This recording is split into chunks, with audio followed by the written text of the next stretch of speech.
He liked eating rice. James and John is Jesus' disciples. I love watching. Oh, come. I am qualified for a knock now. Huh? What did I just say? Please don't listen to that. Don't say that at home. He liked eating rice. James and John is Jesus' disciples. I love watching football. What a nonsense. These are grammatical blunders. No wonder I was hiding my face when I was saying that, that nonsense. Please don't listen to that again. You're very wrong. The question now is, what are the correct forms of the sentences that I made? You are welcome to our basic English language class. In today's video lesson, I'll be teaching you the Law of Concord, also known as subject-verb agreement. English language is a language we learn. Alright, so very important for us to continue to improve our knowledge of English language. Alright, whenever there are errors and we find out those errors, we have to correct them. One of them is getting to know the Law of Concord, because these two sets of rules generally are going to help us correct those wrong sentences that I made. Alright? Remember that in our past classes, I already introduced verbs to you, and then we have learned what verbs are. I've also taught you about the general classification of verbs. We have that which we call the lexical verbs. Lexical verbs are also known as main verbs or action verbs.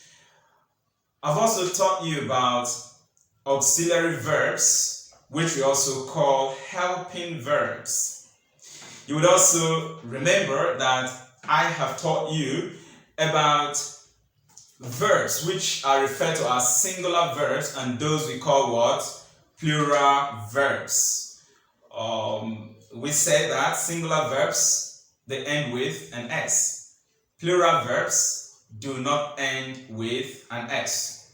And so today, we are going to extend our knowledge to see how we can make correct sentences, especially considering the subject of a sentence and the verb that it takes immediately after it. When we talk about the verbs that it takes immediately after it, I am referring to lexical verbs generally and primary auxiliary verbs. Please take note. I repeat, I am referring to lexical verbs, that is, main verbs. And the auxiliary verbs there that we are going to talk about are primary auxiliary verbs, not modal auxiliary verbs. Because somehow, modal auxiliary verbs do not follow these two sets of rules generally that the Law of Concord is going to teach us today. Let's get to business. The Law of Concord, what is it all about? Please, let's take a look at what we have on the board. In English, the Law of Concord, also known as subject-verb agreement, gives the guidelines on the use of singular and plural verbs in agreement with nouns and pronouns as subject of a sentence. You see, when you make a sentence, generally, a sentence has three parts. One of the parts, which is the beginning, is known as the subject of the sentence.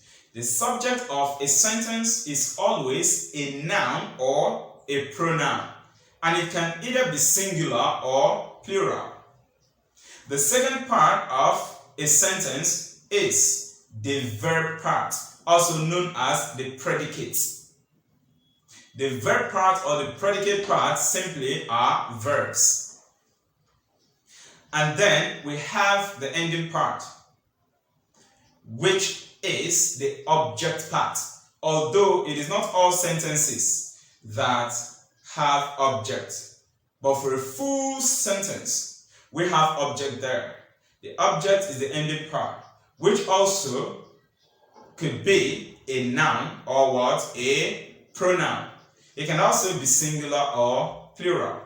So, according to the Law of Concord, when you make a sentence, your subject, the subject of the sentence you used, how does it connect? How does it agree with the verb, the lexical verb, or the primary auxiliary verb that follows it immediately?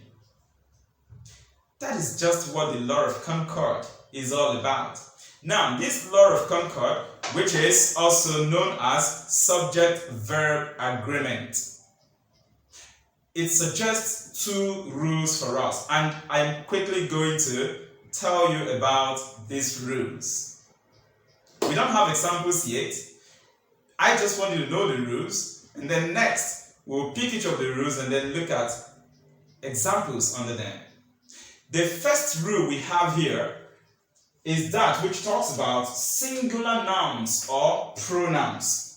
When you use a singular noun or pronoun in a sentence, immediately after it, which verb will it take?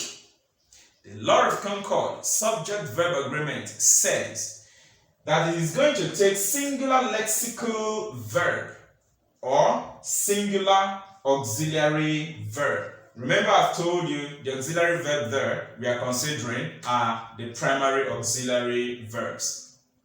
So simply put, if the subject of your sentence is a singular noun or a singular pronoun, the verb it will take immediately after it is also expected to be a singular lexical verb, also known as main verb, or a singular auxiliary verb, also known as helping verb. So the idea is very simple. Singular subject, singular verb. So can we correct that grammatical mistake that I made earlier? He liked eating rice. Like is a verb. Does it end with an S? Like, L-I-K-E. No, it didn't end with an S. Therefore, that like is plural. Now, what was the subject of my sentence? I said he. So he is the subject. He is a singular pronoun. So according to this first rule, the Law of Concord, he, which is singular pronoun, should take singular verb immediately after it. So instead of like, the correct thing should have been what? Likes. L-I-K-E-S. So, can we now correct that sentence? He likes eating rice. Alright, let us move on to the second rule according to the Law of Concord, subject-verb agreement. Are you ready? Now, the second rule here is talking about plural nouns or plural pronouns as subject of a sentence. According to the Law of Concord, when your subject, if the subject of your sentence is a plural noun or a plural pronoun, please, the verb it will take immediately after it is also expected to be a plural lexical verb or a plural auxiliary verb. Yeah, auxiliary verb, okay, a plural primary auxiliary verb. And again, the idea is very simple and straightforward. If the subject of the sentence is plural, the verb it takes after it should also be what? Plural. So you have plural subject, plural verb. Once you know these two sets of rules, honestly, your sentence construction in terms of subject-verb agreement will always be correct. Now let us go back to those, nonsense sentence that I made. In fact, I said I deserve a knock for saying that. Alright? Now let us try to correct the other two sentences following rule number 2, according to the Law of Concord. One of the wrong sentences I made was, I love watching football. I think this is much like a little problem. But let me solve this problem once and for all for you, my dear friends. In English language, I is generally considered to be plural. Even if that word, I, as a pronoun is referring to one person. But when we use it in a sentence, generally, I is taken as plural. It is only in one case per se in English language that I know in which I can be used as singular. For example, I was. Once the verb after I is was. That is the only time you can consider I as singular. In other cases, I is taken as plural in English. So you could say, I have. Alright? I am. I love. I like. I cook. Don't add S there, please. Therefore, I loves watching football is wrong. Loves is a verb, a lexical verb, an action verb, a main verb. That loves, if you spell it, it ends with an S. Therefore, it is singular. It cannot appear immediately you use I as subject. I is plural. Therefore, the correct verb just after it should be what? Love.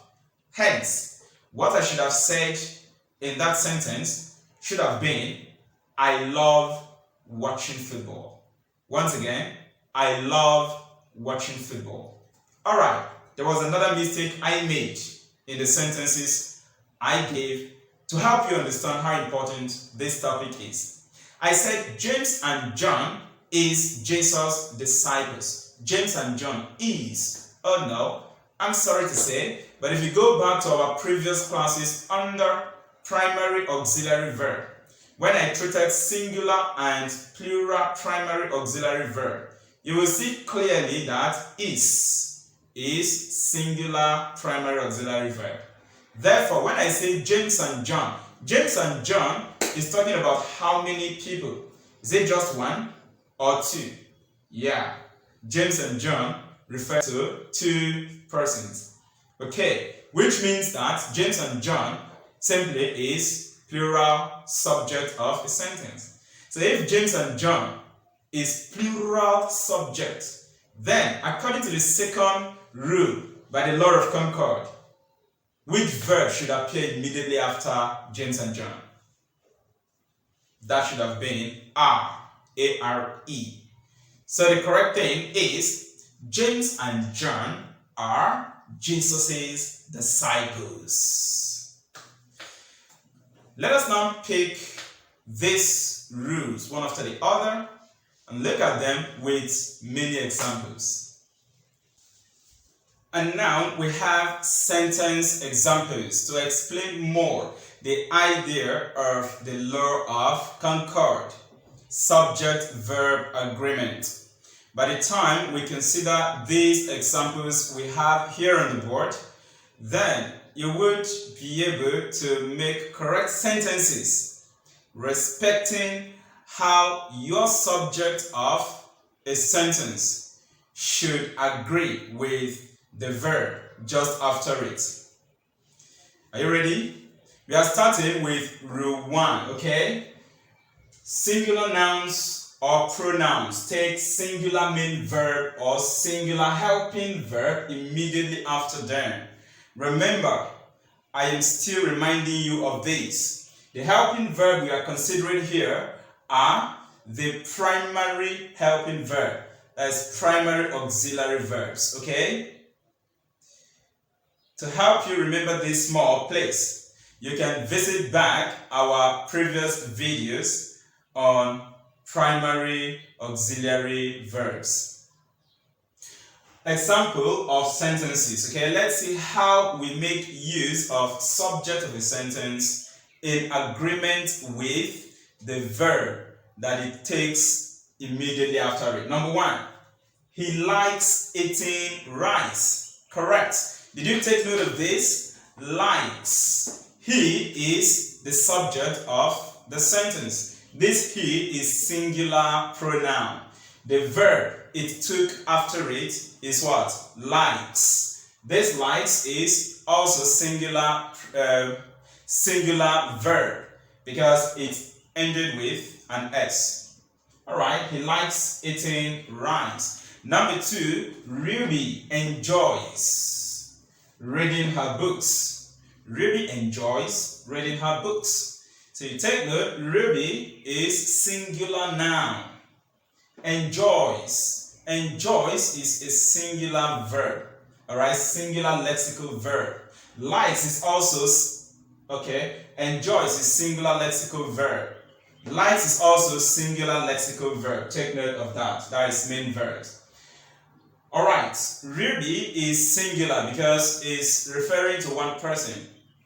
We talk about another example here, number 3. Susie does her assignment too. Susie there is singular noun. Does is a singular action, a singular lexical, a singular main verb. So you see how these are agreeing, okay? The subject agreeing with the verb just after it. Example number 4. She is traveling to Lagos. She is traveling to Lagos. She is singular subject of the sentence. It's a pronoun. What is the verb just after it? You notice that the verb is. This verb is a singular primary auxiliary verb. A singular primary helping verb, okay? She is traveling to Lagos. Not she are traveling to Lagos. Or forget about that. Let's move on to the next example, number 5. It was barking at Ali and Nebe. It was barking at Ali and Nebe. So let's look at the agreement here. It. It is singular pronoun. That was the subject of our sentence here, okay? Now the verb immediately after it is was. Was is the past tense of is. Was is a past tense primary auxiliary verb. Okay, so you see how they agree. Singular subject, which is either a noun or a pronoun. After it immediately you have your singular verb.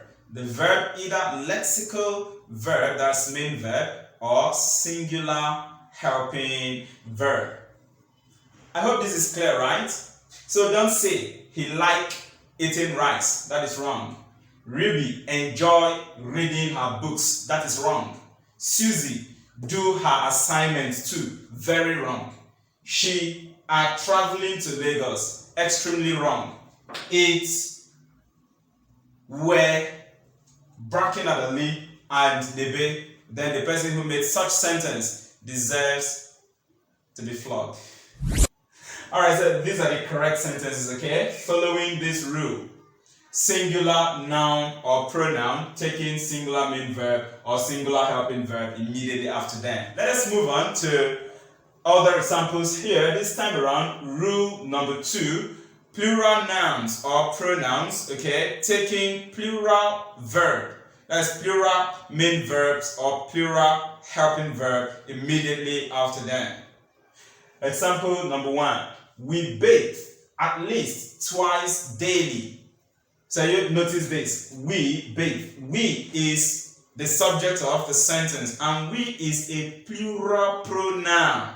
When you say we, you are referring to a group which you are part of, and that group is more than one person, okay? We bathe at least twice daily. The verb there, which is a lexical verb, a main verb, an action verb, that verb is bathe. Bathe is plural. You notice there is no S at the end. We bathe. Is that clear? Not we bates. No. You can say he bates. John bates. Musa bates. Because those are singular. But once the subject becomes plural, like you have here, we, it becomes bathe. No S at the end. Okay, so we move on to another example. I love watching soccer. Alright? I love, not I loves. Take note. I've explained that I, in most cases, generally in English, is used as plural subject of a sentence. It's a plural pronoun. We move on to the next one. You have the book with you. You, that reminds me, let me say this again. In English, generally, there is no exception. In English, generally, you is taken as plural. Take note. Remember, for I, there was an exception I gave you. If the verb following it is was, maybe I was, then we can think of I as singular. But generally, in other sentences, I is plural. But I gave you an exception. When you have was after it, you now start looking at it as singular. But for you, there is no exception. Generally, you is taken as what? Plural. Even if, as I'm talking to you, maybe only you seated watching this video lesson and learning. No matter that you are one person, I'm using you. But generally in English, that you is used or considered as plural. So you have the book with you. Have here is plural helping verb. Plural helping verb, okay? Alright, James and John are Jesus' disciples. James and John are Jesus' disciples. Is that okay? Alright, you notice that James and John, referring to two persons, the verb after them is are. Are is plural. Plural primary auxiliary verb. Sentence number 5. Kamsi and Enwe were GMAT 41's students. Kamsi and Enwe refer to two persons. So the verb that they take after them will be plural verb. So we have were. Were is the past tense plural form of are. We treated all those in our previous classes. Please visit back the video on lexical verbs and auxiliary verbs to remind yourself of all these present tense, past tense, singular and plural verbs. Okay? Alright, Kamsi and Ningwin were GMAT 41's students. So, don't say we bathe at least twice daily. It's very wrong. Don't say I love watching soccer. Very wrong. Don't say you has the book with you. If I catch you, I would flog you for saying that. You has the book with you. Has is singular. It cannot come immediately after you. You is taken generally as plural. So the correct thing is you have. James and John are Jesus' disciple. Don't say James and John is Jesus' disciple. That's wrong. If you use is there. Kamsi and Enwin were GMAT 41 students. Don't say Kamsi and Enwin was GMAT 41 students. That's wrong.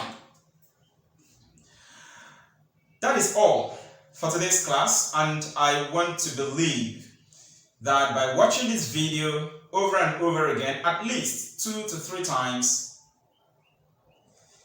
you will no longer have much problem on the rules of subject-verb agreement, the Law of Concord.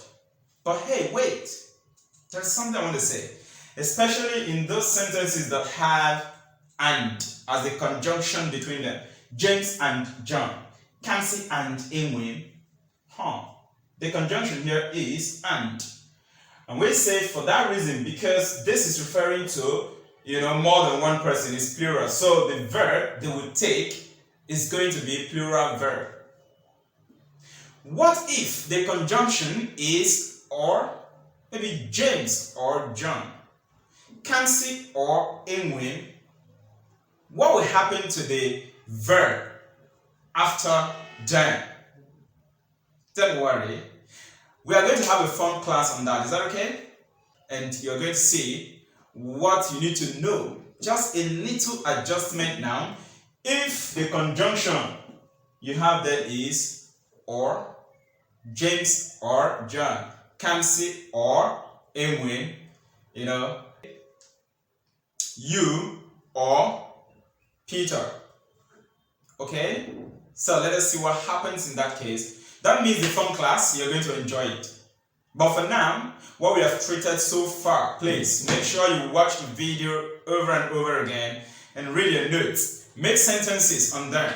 You will take your quiz much later in the day.